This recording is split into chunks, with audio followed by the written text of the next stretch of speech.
Rise and shine, it's a brand new day. Ken can take the stage, ready to play. Weekdays at 10, the cars in the scene. Coffee in hand, they're living the dream. Flashing in the voice, got the whole town awake. Bringing fire to the mic, make no mistake. Shows in the corner, spitting out facts. Dropping truth bombs, ain't holding back. Ken in the morning, feel the heat. From 10 a.m. CST, can take a seat. Live and loud, that break in the mind.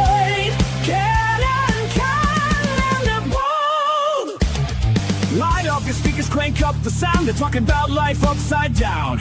Opinions exploding like a sonic blast. In the studio, they're built to last. With passion and grit, they engage and ignite. Every single week, their foes can't fight. From sports to politics, This is a Huddle Sports Network broadcast. You can find us on Roku TV, Amazon Fire TV, Facebook, and of course YouTube. Get all your NFL news here first. Good morning. Yeah, I sound great this morning, huh? Welcome to another edition of Ken and Ken in the Morning. I'm obviously coming down for something after being on vacation. Let me get some coffee. Ken's not here today. He's got some personal business. Joe should be by shortly, I hope. This is a short show today. Hey, I'll kick it off. The Jets. Gotta love the Jets. The Jets are, well, being the Jets, doing Jets things. They're bringing Russell Wilson in. Yes, it's true. It's being reported by Connor Bryan that Russell Wilson is going to have a team visit with the Jets, and there's mutual interest for him with the Jets. Yeah. Why? Good morning, Fred. Why? Why is Russell Wilson going to the Jets? I mean, it's the Jets. They're like Florida man of the NFL, right? Good morning, Minnesota. How you doing today? And your Vikings, man, I don't know. I think you should be the next GM. Now that Quezzy's gone, why not? Why not? I mean, you can't do any worse than what your current GM. Oh wait, you don't have a GM is doing. Can't be worse than what the Jets are doing, bringing Russell Wilson in.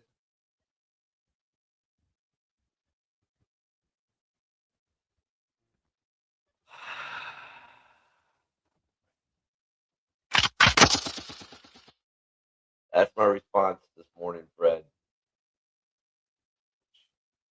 Yeah, I don't know. I'm just gonna laugh if the Jets actually do sign Russell Wilson. I am going to laugh. I mean, just yeah. I just don't have any more words for it. Not this morning. Not feeling good enough to do that, but that's okay. Um, if you go, I mean, you just made the deal to get Gino. Excuse me. And now they're going to bring that guy in. Interesting. Sean McVay. Talk about that for a minute. I wish Joe would get here. So this whole thing about how Sean McVay was not happy with the pick. He was so unhappy about it. They had several secret meetings. Um, yeah, I don't know. There's reports coming out now, Connor Byron again, um, that there was a lot of talk like between McVay, Simpson, um, and staff that I mean this is what McVay wanted. I think they were just trying to sell it come draft night. I think they're trying to sell it because they had all these conversations and they're trying to sell it that oh this wasn't our plan or whatever. But I don't know. It sounds like to me, and reading some of these other reports, McVay wanted Ty Simpson. This is something they wanted to do. They planned to do it. They had tons of meetings about it. I don't know.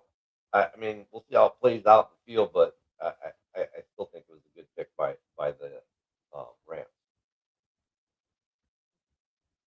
In Bears news, yeah, still nothing on the stadium. We had a nice little rant about that yesterday. Maybe they should move to London. I don't know. Aaron Rodgers, he's in the news this morning. So I mean, it's not a big deal, but the Steelers put a UFA tender on Aaron. Not that he's going to sign with anyone else, but if he were to, now they get draft compensation. So interesting. Um, and of course, Bijan Robinson, who feels like just yesterday was drafted, is already looking to make a payday. People are saying to get top 3 money for his contract extension when it happens. Okay, he's been a decent running back for him. I mean, Atlanta has been kind of like one of those teams, though. It's like you look at them, go, got a lot of talent. They just haven't been able to win anything. So I don't know what's going to happen there, but with their new regime, it's going to be interesting. Usually, I mean, look at Ryan Poles. He's cleared out almost the entire roster within 3 years. He cleaned out the roster. Like if you were there before Poles, yeah, you're not there now. That's why the Lions are saying, oh, but we got Larry Borum. Fred, you got Larry Borum. Yeah, I don't know. So that's basically. I mean, there's not much else, man. Justin Simmons announced his retirement from the Broncos. I don't know if that's going to change anyone's life this morning. I hate this part of the NFL, man. I just wish we could get to football. It's like now we got this long summer, which we love summer. Don't get me wrong. This long summer of watching Top Gun, Fred. OTAs will blow out of proportion. You know what's going to happen. I just want. I don't know. We need football. I mean, it's the end of April, and this off season's been kind of been kind of there. So we'll see what happens. But I'm waiting to see what happens at the Bears Stadium, as obvious by yesterday's show. When I was feeling much better than I am today. Excuse me. We were going to talk some more draft stuff, so I was hoping Joe would get here. I want to talk about the Lions a little bit. You got Blake Miller. Okay. Oh, Borum is your depth. Dude, Borum shouldn't be anyone's depth. Larry Borum should not be depth for anyone. Morning, Cam. Hope everything's going out there in the Valley of the Sun. Larry Borum, as Cam can tell you, we were happy to see him leave. And the Dolphins were happy to see him leave. You don't want Borum as depth even. You really don't. I don't know. JB and I disagreed on this last night. An open mic. I think the Lions are lacking offensive line talent and depth right now. I mean, you guys had the number 1 O line in the league for a while, and then you kind of neglected it, which I get. You had other concerns, secondary, defense. That is debatable, Jonathan. That is debatable. Having Larry Borum might not be better than nothing. I'm just letting you know. I think the Lions, their offensive line for me is a question mark this year.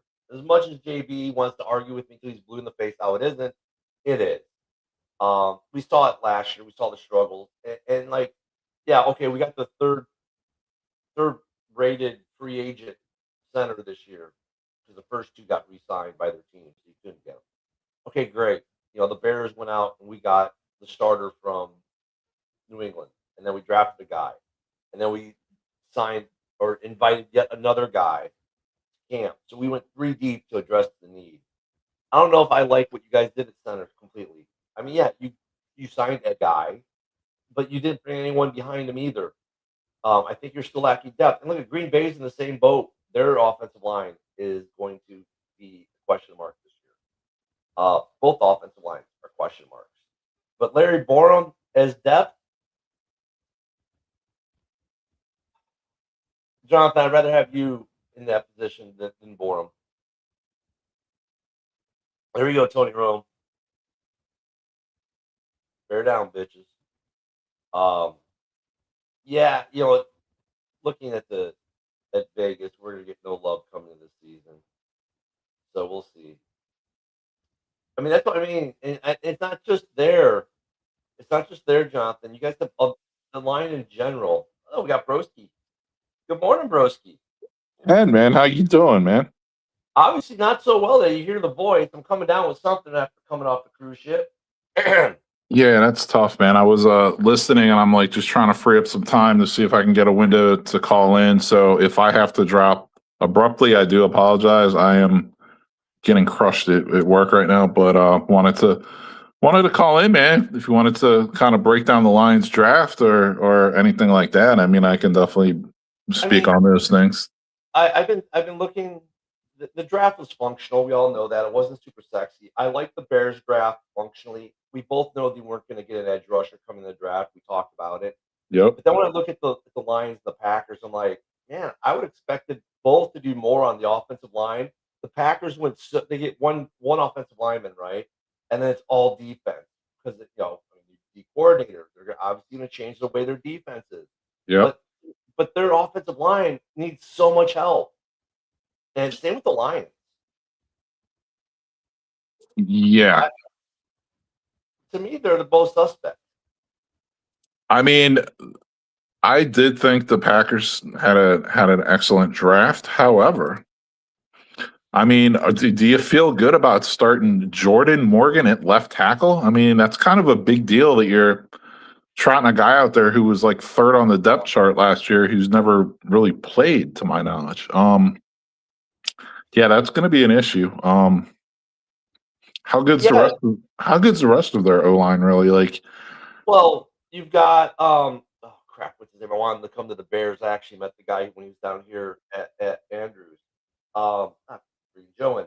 The Packers have a couple good linemen, but they can't stay healthy. Yeah. And look, I mean, I agree with you. I think from a defensive standpoint, the Packers had a great draft.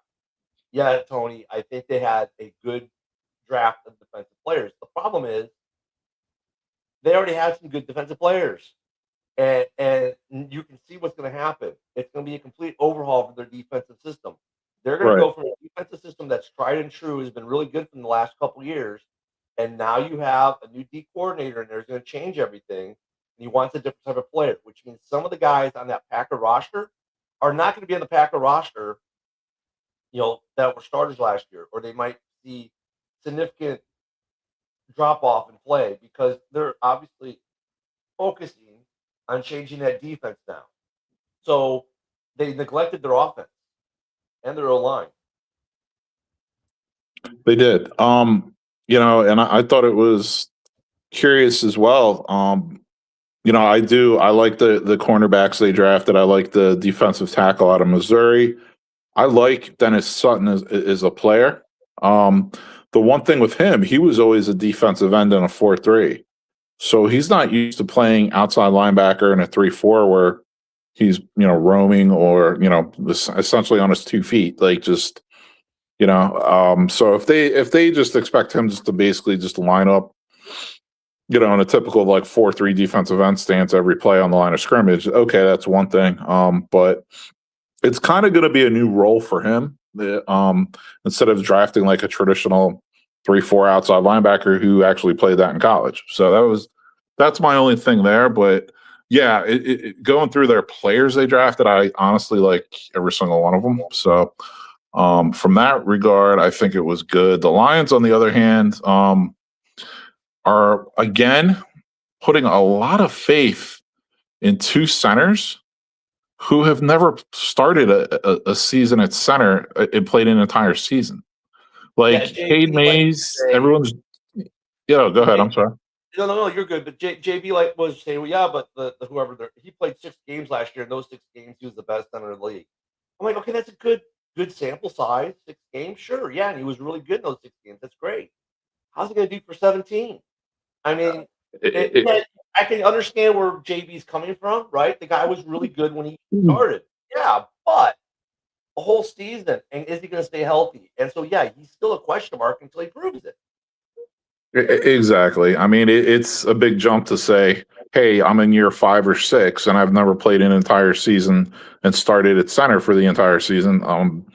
Not even close for either one of those guys that they signed at center. So, if you remember before last offseason, it was, Ragnar, losing Ragnar is no big deal. All the Lions fans are saying, the line will be fine. We'll, slide some guys over. We'll find some guys to fill in, blah, blah, blah. And then at the end of the season, it's like, oh, no, I never said that. I thought it would be a problem. And now it's the same thing. It's like 2 questionable centers. Neither one is even proven at all. Right. And now they're like, oh, the O-line's fine. Blake Miller to me is you can write him in as they're starting a right tackle. I always question guys in the trenches from non-Big Ten, non-SEC schools, which Blake Miller falls into that category. He played right at Clemson. tackle? So are they moving on from Sewell, or are they moving Sewell to left tackle? They're going to move Sewell to left tackle. Dan Campbell actually confirmed that. Like, he was asked that directly, and he said that was the plan. So, but yeah, I mean, hey, it's a big difference. Going from the ACC playing, Syracuse or Wake Forest or Duke, and now you're starting at right tackle. So, not saying he can't do it, and not saying it was a bad pick, but. What do you think about Orange comment there, Broski? Bears had point defense and got worse in the offseason and drafted mostly offense. LOL. That's in response to me saying, look, that they drafted all defense and really didn't address their O-line. He said, yeah, but you didn't. Yeah. Offense and then address your defense, even though you took a safety with your first pick, and you did draft interior a defensive interior lineman and a linebacker. And you signed a bunch of guys in the offseason. What do you say to Dorn? Well, so I'll say to that first, the Bears led the league in turnover margin last year. They created the most turnovers on defense and had the fewest giveaways on offense. They are highly efficient. Now, me, I was knocking the Bears defense the entire season. Like, I thought they were soft. You know what I mean? Like, they were creating turnovers, but they weren't the best in coverage, and they could get gashed on the run. But the Bears said they want to go into this offseason and get faster and more athletic on defense. And that's exactly what they did. I mean, dude, Kobe Bryant and Thieneman at safety, from just a quickness and coverage and speed perspective, is way better than Byard and Brisker. And Byard and Brisker were damn effective in turnover game. Brisker, towards the end of the season, started to show signs of being the old Brisker. I think we all love Byard, and we were all kind of sad to see him go. But you're right; they got faster, they got quicker, and they got ball hawks. Yeah, and Kobe Bryant's known for forcing fumbles, and Thieneman's known for getting interceptions and forcing fumbles, and my big wish for the Bears this season is, could we just have like Jalen Johnson and Kyler Gordon stay healthy? You know what I mean? Just stay healthy for at least like 15 of the games. That was, remember, Broski, like 2 years ago, we're sitting there, you, me, Woody, and some other guys talking about how great the Bears secondary was. That was the cornerstone of this defense. And then last year it was kind of like, yeah, they were getting turnovers, but they weren't that great.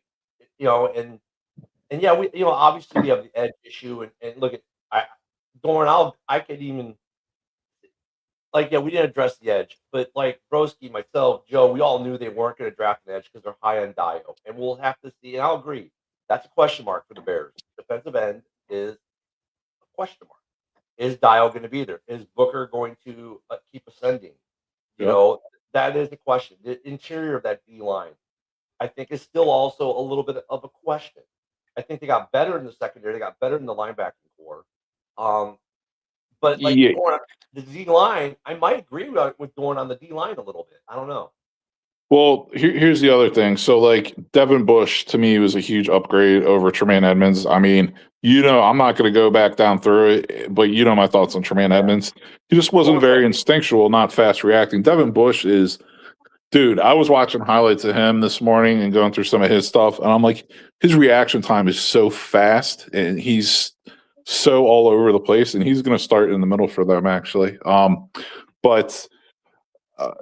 far as, like, the Packers, though, like Halfley was their biggest loss this offseason. I don't care what anyone says. Halfley was their biggest loss.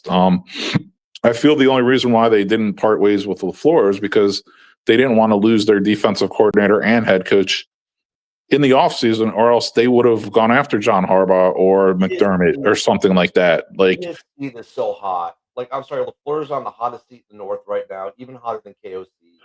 And you know what? I think Jordan Love's on a bit of a hot seat. And there were some Packer fans that agreed with me last night on the open mic show that we did. They're both on the hot seat. And you think of it, they lost 2 receivers. They really need Watson to have a JMO season, because the dude is electric when he has the ball in his hand. The problem is getting the ball to his hand.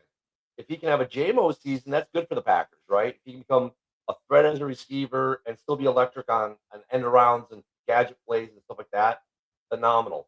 Golden has to show up. They have to actually, it's not Golden's fault. He was a bust, right? We'll all agree.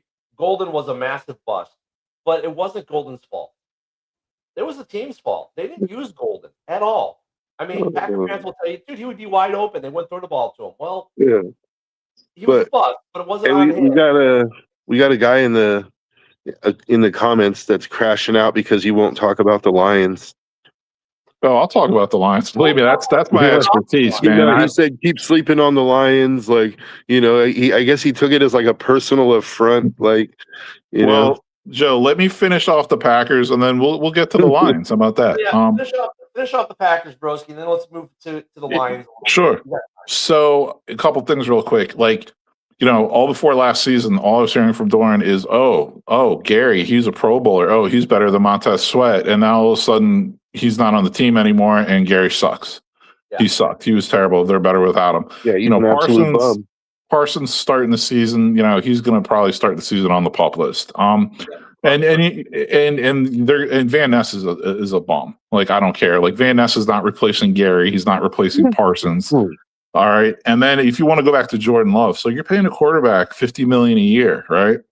You know, he hasn't thrown, and you hear all this, oh, Caleb doesn't throw for 4,000 yards. Guess what?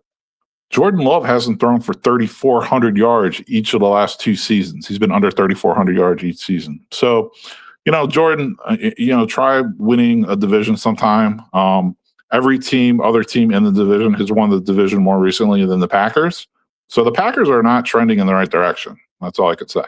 No, you know, look, I think it's going to be an epic meltdown. That's going to be so fun to watch, especially with their younger fans who are in their 30s.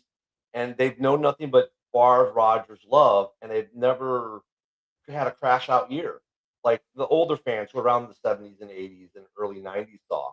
I mean, if the Packers crash out this year, they're going to lose their ever-loving minds because they haven't seen it in so long. And that's a testament to how well they were run as an organization or just how bad the rest of the North was.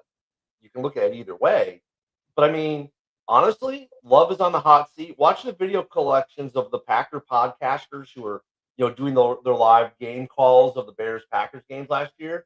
And they're ripping on Love's contract. They're ripping on Gutekunst. They're ripping on their head coach. And look, he's on the hot seat. They both are to a certain degree. The Packers aren't weird. This is where that situation where they've been picking so late in the first round every year has finally caught up to them. Mm-hmm. And they haven't made, and like Golden, back to Golden, good draft pick, bust, but it's not on Golden that he was a bust. It was on his team, his coach. They didn't use him for shit. So, I mean, there is some hope in Green Bay. I can understand some of the moves, like a wide receiver. Okay, I get it. You know, Golden, yeah, maybe he is going to be good if you actually use him. You know, if Christian Watson, like, can have a JMO breakout year, he is, to me, the equivalent of JMO, health-wise, play-wise. They track. If he can track like JMO this year and become a threat, yeah, they got something on offense. I mean, okay, our backup running back is our running back's brother. Okay, we had that with the Mack brothers. It didn't really work out with Mack's younger brother. Okay, I'm just letting you know. But they've got some hope there. But defensively, I agree, Broski. Losing Halfley was massive, and now they're looking to go to Gannon. Totally different type of defensive mind. You're without your stud for probably half the season or close to. Look at Packer fans, first 6-8 weeks, don't expect much out of that defense. Your primary pass rusher is Lucas Van Ness. I've been saying it already, and I think there's a decent chance the Packers miss the playoffs this year. Like they're not having Micah to start the season. Jordan Love is again, like, you just got rid of Dobbs, who, despite his drops, was your most sure-handed receiver, I would say. Like he was your go-to guy, right? And they got Reed, they got Watson. Jacobs is another year older, and I don't know. I don't think. I think there's a good chance they miss the playoffs, and I think if they miss the playoffs, I think even though they signed him to an extension, I think they could end up firing LaFleur. I don't know so much about Jordan Love. Like I think they'll see what he can do with another coach, I think. Yeah, But and Joe, not only Jordan Love, but Jordan Morgan. oh Do you yeah, know who the left Jordan tackle. Morgan's a bust. Yeah. I mean, that's their left tackle right now. So Yeah. that's an issue. And yeah, I said it during the season last year. Josh Jacobs, to me, last year looked like he lost a step. And I like their backup running back, and he's not on the team anymore. So Who's the backup quarterback in Green Bay? the backup quarterback, it's whatchamacallit, Desmond Ritter. Yeah. Okay. I mean, because he's going to get the play time, right? And look, I think I agree with Joe. I think LaFleur is on the hot seat. That much is definite. How much Love is on the hot seat? Some of it's predicated by his contract and what he's going to have left at the end of this year. But I wouldn't be surprised if they miss the playoffs, and if Love has a couple games where fans are like they were last year, like upset with the contract. I could see Ed Policy gone. I could see Gutekunst gone. I could see complete regime change in Green Bay coming. I mean, and look at nothing against Green Bay besides the fact that we hate them because they're Green Bay. But honestly, let's be honest. Let's be real. They're kind of due. Yeah, I just see it as like you lost talent. You didn't replace all the talent that you lost. And Jordan Love, as good of a quarterback as Jordan Love is, to me, he's just not in the same tier as like a Patrick Mahomes or a Josh Allen, a guy who can like will their team to victory. Although Josh Allen, his playoff record, he might not even be in that tier. Like I think Jordan Love he's playing like in the playoffs, for example, he played as well as you could possibly play as a quarterback, and they still lost. Like, so obviously it's like, I just think he's a good quarterback, not a great quarterback, because the greats find ways to win. And I just think the whole North, I mean, the Bears, like they had a fantastic season last year, but they also won a lot of really close one-score games. So I expect somewhat of a regression to the mean. I think the Vikings have a chance to be terrible. And I think the Lions are not going to be very good. Like they didn't really address the key issues. I don't know. I think the whole North might end up. I mean, I think the Bears have the inside track for the division, but I think that the whole North might not be as good as years past. Last year, the entire North was at least 9-8. The difference between making the playoffs and missing the playoffs was literally a half a game. Yeah, right? I don't think that's the case this year. Right, and look, I agree with David White that Policy just got there. He's not going anywhere. I agree. He's going to be the last man to leave of that trio or bunch of people I mentioned.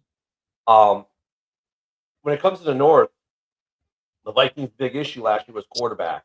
Now, some will disagree or disagree, but they got to Keebler Elf. He's an upgrade for them. He's actually not a bad quarterback. Look at Arizona. For most of his time in Arizona, he was value added. And you saw that when he missed time and then would come back. You're like, wow, they're a much better team with him than without. I think they're better off. Now, they got rid of Gennard, which really shocked me. They traded Gennard away. But they're going to be a competitive team. The Lions, going back to them, offensively, you got rid of David Montgomery, which is kind of a head scratcher. I don't know if I like the running game now with the new duo versus the old duo. I think I like the old duo better. Their offensive line, they didn't do enough. They haven't really addressed it as much. I mean, Larry Borum, well, now he's depth. Well, he shouldn't even be depth. David White, who can't even move much because of injuries himself, is a better option than Larry Borum. Joe, you're a better option than Larry Borum. I'm a better option than Larry Borum. I mean, I'm just saying, it's like they missed the bus, and now they're not picking up the fifth-year option on Jack Campbell. They're going to play Russian roulette with that. They're an interesting team too right now. They didn't pick up the fifth-year option on Campbell?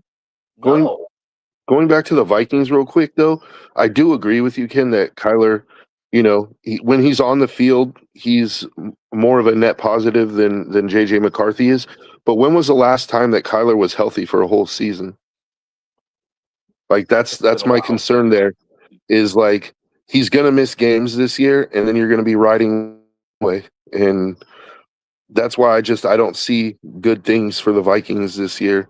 And the Lions, I agree with you. They didn't address the offensive line. Aren't both of their safeties injured coming into this season? Like Brian Branch, didn't he tear an ACL or something? He's going to miss some time. And then Kirby Joseph, isn't he injured also? Yeah, his career might be over because of his knee condition. Like, when he went out like midway through the season last year, like I was like, well, this is bad because it's a lot bigger issue than what they're leading on. And then it was like, oh, he'll be back next week. Oh, he'll be back in 2 weeks. Oh, he just needs the bye week and then he'll come back. And then it was just like the season's over and he never got back on the field. He has some type of degenerative knee condition and he might try to tough it out and play, but it's not going to last. So yeah, in my opinion, they're essentially going to be starting the season without Branch and Kirby Joseph at safety. That's why they loaded up on like these safety, kind of nickelback hybrid positional players in the offseason. But yeah, none of them are as good as like Brian Branch or Kirby Joseph. Like, you know what I mean? That's for sure. Yeah. And Broski, they picked up the fifth-year option on Jahmyr Gibbs, but did not pick up the fifth-year option on Jack Campbell because they're trying. Wow. But they're trying to get to an extension. That's why they did it. So it is a little bit of Russian roulette. I think you pick up the fifth-year option and still talk contract. But yeah. And then Cam, who lives in Phoenix area, watched a lot of Murray, unfortunately for him. Like, he's true there. They didn't have an offensive line. Not that Minnesota has a stellar offensive line, but it's probably better than Arizona's. And I agree with the health issue with him. But that's why you also have J.J. McCarthy, who could probably give you the games that Murray doesn't. So it might be quarterback by committee up there. So he gets hurt. But I'll tell you what, though, like, Minnesota's a quandary because for them, their question mark is the quarterback position, which is so strange to think of. This is a couple years ago. They had a very solid guy in Kirk Cousins, who's now going to be starting for Joe. It makes you wonder if Kirk Cousins had stayed there, how different that Minnesota team would be.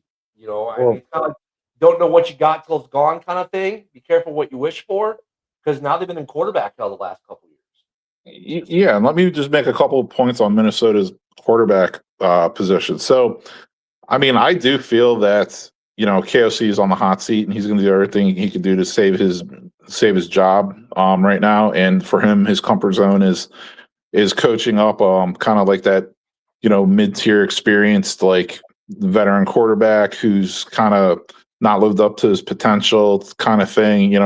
He's better with that than he is with like a young and inexperienced quarterback. That being said, I think this Kyler Murray signing was like a big knee-jerk reaction to them catching heat for letting Darnold walk last year, and then him. And by the way, Seattle signing, winning the Super Bowl, but Seattle signed him for cheap, like $33 million a year for a starting quarterback is cheap, right? And then the other thing is like KOC is very particular about the type of quarterback to fit his system. Kyler Murray isn't even in the vicinity of the mold that KOC is comfortable with coaching, as far as that either. So Broski, but you know what though? We've seen this before. Like, look at Michael Vick at the end of his career. He wasn't the mobile runaround quarterback. He became a pocket passer, right? When he was with the Eagles. Could KOC maybe be trying to take Kyler Murray away from being a scramble, run around like a chicken with your head cut off guy to more of a KOC type quarterback at this point in his career? maybe that's the track he's going to take with them, and he feels he can achieve that while still utilizing some of the non-KOC traits now and then. You see what I'm saying? Yeah, I think that's going to be his goal. Like he's going to have to get, Smurf Murray, the 5'8" quarterback, to be able to throw from the pocket and actually go through progressions. But that's the problem, though, is that Murray can't see over the line, so he almost has to run to be able to make those throws. Right, and the other problem is no longer the shortest quarterback in the NFL. By the way, there's a new title for that. Diego Pavia. Yeah. Well, and now Diego is 5'8". The Keebler Elf is actually 5'9". Yeah, I mean, I've seen him and Bryce next to each other when they played last year, and Bryce was like a little bit taller, and I know Bryce was 5'9". But regardless, Minnesota's O-line is not good, right? Their center is not good. They're starting a converted guard at center. Like their interior is not that good. Like their running backs, like they signed crusty Aaron Jones. It's only a matter of time before he's out for games. He's not the old Aaron Jones. Jordan Mason, okay, he's a good running back, but he's not a playmaker. He's more of like run between the tackles, and I don't know, man. They didn't really do anything. Mason, though, is a guy you need. You need a guy like that, like a Kyle Mahan guy, kind of run through the pipes kind of guy. You need that. I mean, yeah. I still like Aaron Jones, but yeah, he's not the Aaron Jones of old, granted, but he can still make some plays. Yeah. But my thing is, I guess what I'm really getting at is like they're basically rolling into the season with the same everything on offense, like other than quarterback, right? But they were terrible at running they didn't have a running back with a rushing touchdown until like week 9 last year or something crazy like that. Like their O-line is still, I mean, I don't know, man. Like they're doing the same thing. They didn't really change anything on offense. They still have old ass Hawkinson with not a good back. Like I'm just like, I don't know, man. Like we'll see. We'll see about their offense. I'm not really convinced it's going to work for them. So did the Lions improve their defense significantly enough, you think, this offseason to make an impact for them? I mean, I think their defense got worse, but personally. The reasons why I think their defense got worse: no Branch, no Kirby. And they're paying Owen McNeil like $27 million a year or something like that. Yeah, as soon as they paid McNeil, he hasn't done squat. They lost. They don't have Reader anymore. They don't have that kid from Lopez from the Cardinals they signed. Like Reader and Lopez were their best D tackles last year, and they're both gone. They lost Anzalone too. They lost Anzalone, team captain. They lost their best corner, who was their little nickel back, Amik Robertson. In my opinion, was their best cover guy on the team. And Anzalone is funny because he just wanted to stay in Tampa, which is where he lives. He's like, I'm going to retire or I'm going to play in Tampa. And look at Tampa. Let's not sleep on them. They picked up Anzalone, and then who they get in the draft? A very, very pissed off, mind you, Bain. Ruben Bain. Yeah. They're going to be interesting to watch. And guess who else the Tampa picked up? And this is the other guy I was going to say the Lions lost. So, not a fan of AQM myself. He's kind of a one-trick pony. He actually did have 11 sacks for the Lions last year, right? And guess what? He went to Tampa Bay along with Anzalone. So, I don't think DJ Wanham is going to have 11 sacks. I don't think their rookie Moore is going to have 11 sacks. I do like. I think Tyleik Williams in the middle has good potential, but McNeil, especially when you don't have depth behind him, good luck with that. Like you just downgraded your D line, and you downgraded your linebackers because Barnes and Rodriguez are jokes. Like they shouldn't even be special teams players. Like I don't know. That's Brad Holmes. Just I drafted him, so I'm going to keep him, kind of thing. Like I don't know. Lions defense got worse in my opinion. So let me do this. Let me start this with Joe. Joe, looking at the NFC North, rank the defenses best to worst in the NFC North now that we're post-draft. Man, I want to say the Bears have the best defense, but every defense in the North is a question mark.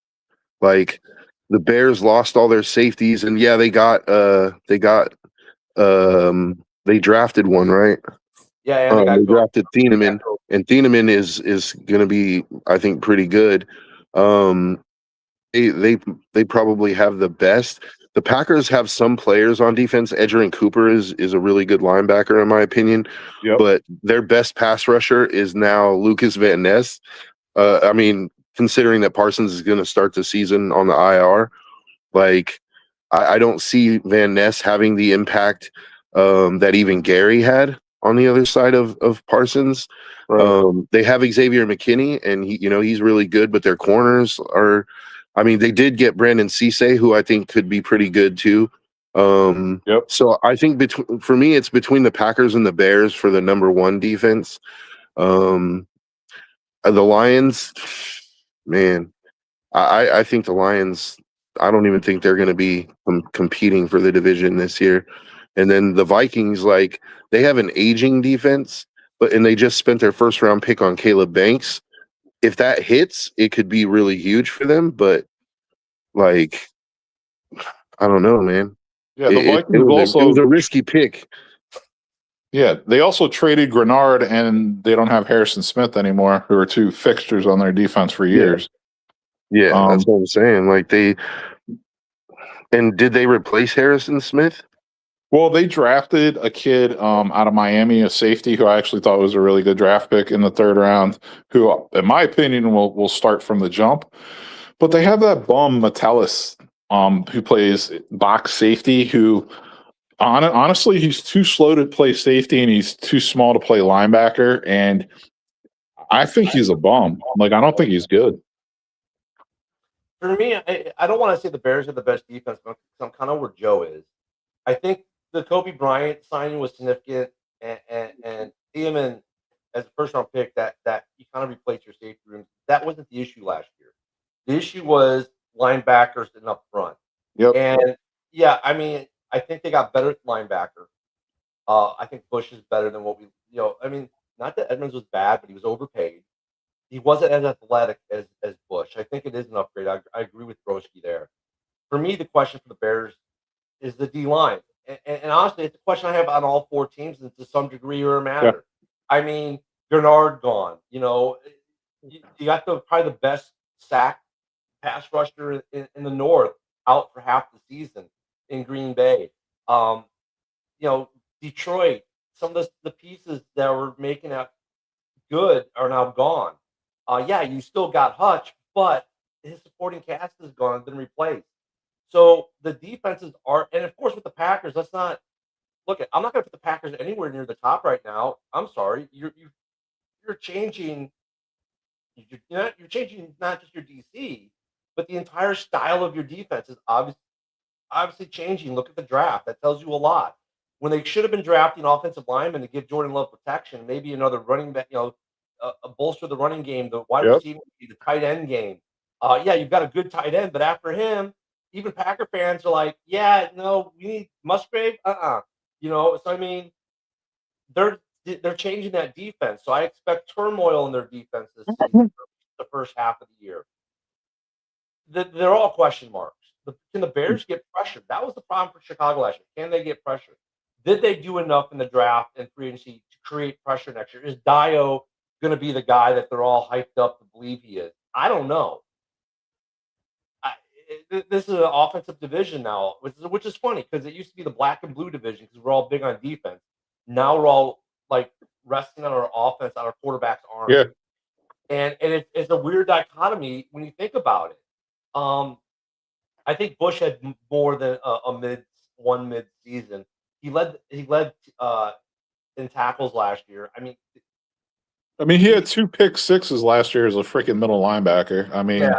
So you're gonna get. So this is one thing. Anyone who's a Lions fan, like, or a Michigan person, like, they're gonna hate on Bush. Like, it just is what it is, man.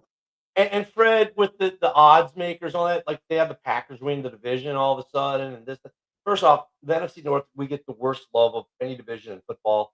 Secondly, Chicago has never gotten any love. Even in 06 went to the Super Bowl, they had the Bears ranked at like 8th in the power rankings as they were going to the Super Bowl. So, I don't feed into all that crap. Strength of schedule. The difference between the Bears and the Packers and the Lions, schedule-wise, is what? 2 or 3 games in a year, which can make an impact. But, dude, it's not, I mean, it's not earth-shattering. like, Yeah. oh my God, we have 8 easy games compared to my 2 easy games. I mean, you're talking the difference in the schedule is 2 to 3 games. So I think defensively, all 4 teams, I agree with Joe, have question marks. I think the Bears are a little more solid Stable. overall, stable, but their problem is still the front. Yep. And the other teams have their problems are a little more dispersed. I think the Mhm. Packers could have the least amount of problems, but they could have had the least amount of problems.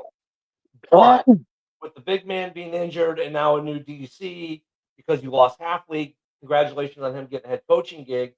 It makes it a team that should have been more of a warm fuzzy to more of a what's going to happen. Mhm. Yeah, Because and that Arizona was cool that you said that too. Like the whole dynamic of the division has changed. It's almost like all 4 teams are like these fun and gun teams on offense now, and their defenses are all like a question mark. Yeah. I Yeah. mean, and offensively, like if you look at the division, offensive line, Chicago was horrendous a couple years ago, and last year was phenomenal. Now we have the Drew Dahlman left, and we'll see if the replacement at center works. I mean, I think the Bears look at you sign a guy who was a starter for a team that went to the Super Bowl. He wasn't the best in the league, but he was obviously very serviceable. Then you go spend a high draft pick on a guy, and then you bring in a legacy a son of well, Olin Kreutz's son. You bring him in on a rookie invite to OTAs. So you brought in 3 new guys to fill the void. So they're definitely trying to do their due diligence to cover that, and hopefully it works.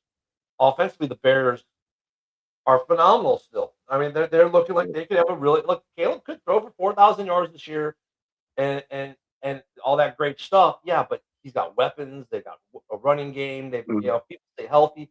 Their offense is probably in the best shape in the North. I don't think it's a probably. To me, the Bears are miles ahead offensively in the North. Like, and it comes down to a couple of things. Like, they may not have Justin Jefferson and Addison, right? But they have more weapons and they have a more reliable quarterback.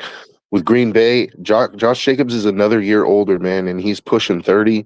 And, it's a hard 30. Like, he's had a lot of carries in his career. Like, I don't see him getting better. Like, and you didn't, what does your depth look like? And then when it comes to receivers for the Packers, I mean, it's rough, dude. Like, Watson has talent, but he also has a drop issue. Like, you don't have a number 1, and now you don't even have the full committee. And, you have Tucker Kraft, who is an awesome tight end, like top 5 tight end for sure.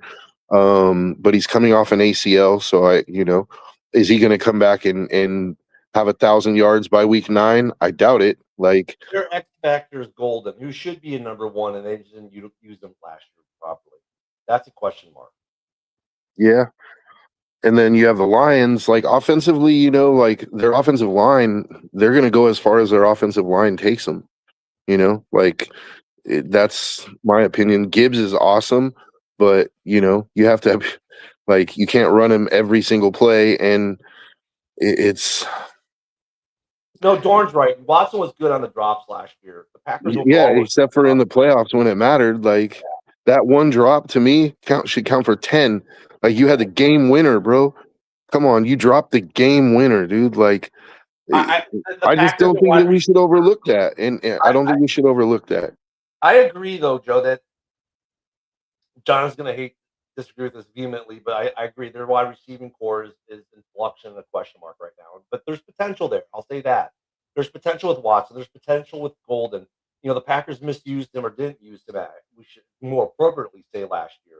There is potential there for them offensively. And we'll see. Jordan Love had some moments last year, too, that cost them big in the playoff game. There were a lot of Pack fans who were like, why are we paying this bum $55 million a year? So some of that's Well, to been be out clear, there. like, I'm not saying that the Packers suck. Like, I'm not shitting on them. I'm just trying to be objective and be realistic about it. Like, I don't think they're even as good offensively as they were last year, like, coming into this season. And I let's agree look a at lot of that. Watson. I mean, he's been in the league 4 years. His most productive seasons for yards is 620. So it's like, He needs to have a JV season. If he has a He's- JMO Broski, he's going to be okay. Yeah, he's gonna have to have that year 5, breakout, I guess. I don't know. Like, people are acting like this guy is some kind of like elite receiver, and let's see it first. Well, the problem, Broski, and this is it's kind of like we're Lions fans. We were with JMO when we were talking about JMO, and then JMO last year actually produced, right? And got himself a nice contract in the process. Yeah. I think a lot of people see Watson in the same light as JMO. Health issues, not the productivity issues, but the talent's there. It's like, come on, can we just get it put together? And so there's a lot of similarities between the two. And I think if he has a JMO-like season, their receiving core, they could be a dangerous offense with him and Golden if they're using Golden appropriately. Actually, using Golden, they could. Their receiving core is not terrible. It's actually pretty good. Yeah, Watson, Reed, and Golden all have talent. There's no denying that. It's just, production on the field. Like, they have to show that before I'm gonna like jump up and down and say they're so good at anything. And when it comes to the Lions and the Packers, for me, it's O-line as well. They got massive. I mean, look at the Lions are okay at receiving core. I don't like their new running back room. I like their old running back room better. But for the Packers and the Lions, and to a certain degree the Vikings, it's O-line. The Packers really need to help that O-line. And the Lions, like, had the number one, they've let slip so bad. They haven't been bringing the depth. Neither of the Packers. They used to grow these guys in the backyard, in Ken's backyard. Now they have none. They forgot to plant the seed. That's the analogy I'll use with the Packers O-line. Like, Zach Tom is great, but he's been hurt a lot lately. Yeah. And he's your best lineman probably, and you can't keep him on the field. No, I hear you with that, man. And mind you, Zach Tom, for those who don't remember, was like, what, a 4th or 5th round pick? I wanted the Bears to pick him a couple years ago. That's where the good linemen sometimes come. Like, everyone goes, oh, but you don't have that many first or second rounders. Zach Tom was like a 4th, 5th round pick. Really good lineman. And they just haven't even been doing those picks. Like, Zach Tom was the last of it. They needed more depth in Green Bay. They need to keep restocking. And Green Bay and the Lions both have failed at that. And look at the Bears. They got to be careful too. Right now we're okay, but I didn't see a lot of depth at O-line drafted. I mean, I know we were concentrating on the center position this year, but they're going to have to keep up with the Joneses, so to speak, or we're going to be in the same issue in about a year or two. And Fred raised an interesting point about the Bears too. Like, because they won the division, like, they're going to have a tougher schedule this year. And like you said, it might be only 2 or 3 games, but those 2 or 3 games can matter. With the fact that they won, and with the fact that they won so many 1-score games, this is what I'm saying is those two things kind of compound. Like, I expect somewhat of a regression toward the mean. I don't expect that they'll win 1-score games this year, and they're going to have a tougher schedule. So it's like, it's going to be right now. I have the Bears between 7 to 10 wins. That's kind of going to be a challenging season for them, but I still think they could make the playoffs. They're loaded offensively. Like, it's going to be hard for any team to slow them down offensively. And really, if the defense has improved at all, we saw that Rams game. The Rams were a breath away from the Super Bowl, and the Bears were a breath away from beating the Rams. So, the Bears actually had an opportunity to beat the Rams and just couldn't get it done in that overtime. So, I mean, the Bears are definitely ascending still. We'll see if the defensive change is made. The Lions, the Packers, I think more of the Packers of any one division could have the wheels fall off, which will be fun to watch John Dorn lose his shit. And Dorn's an older guy. He remembers the 80s and that. And let's be honest, I think the Packers are due anyway. I mean, they've been run phenomenally well for the last 3 decades. They've had maybe some good luck, maybe some other things. They're due to have the wheels fall off and crash out in a terrible season or two and actually restock and rebuild properly. I think this is like you're seeing the effects of always drafting 24, 25, 28, or not even having a first rounder this year. And think about it, not only did you not have a first rounder, the guy you trade for is out half the year probably. The Packers this would be, if there was a year where you could say the Packers are going to suck, this would be that year probably. I did say I think there's a decent chance they miss the playoffs. And And if you're Matt LaFleur, you can't afford to miss the playoffs because in the LaFleur Love era, how many division championships do you have? mhm. One interesting point, one interesting question mark for me with the Bears is losing DJ Moore. Like, you're still loaded offensively, but without him taking some of that pressure off Rome, like how is that going to look? Like you still have weapons to feed. Like Burden can take a step up and take on some of those that DJ Moore is not making for you. Scotty Walker, and then the guy we drafted from LSU in the 3rd round. I think Mhm. their wide receiving room is just. If I get Yeah. rid of Moore, I loved Moore in Chicago. I think he's a phenomenal receiver. They got younger, they got faster.